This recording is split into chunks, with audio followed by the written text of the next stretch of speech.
Hello, I'm ANEKA from Made to Sew and welcome to my Sewing for Beginners series. In this short video, I'm going to be showing you how to change or replace the needle on your sewing machine.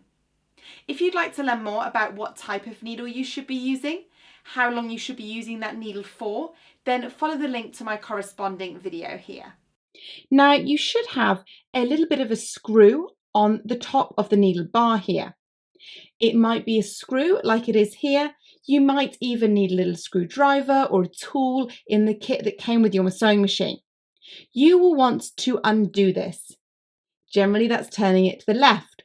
Whilst you do this, hold on tightly to the needle because you don't want to lose the needle in the sewing machine. Once you have loosened it enough, you should be able to pull the needle out, just like so. Now, in order to position the needle back in, you have a flat part of the needle. This, most of the time in a sewing machine, goes towards the back. So, to position it in, I'm going to hold on to it with my left hand. I will need to sort of position the needle almost down in the centre of the presser foot to get the angle to come back up straight.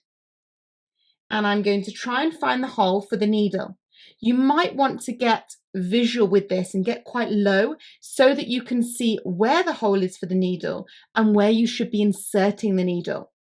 Make sure you are positioning the flat part of the needle towards the back of the sewing machine.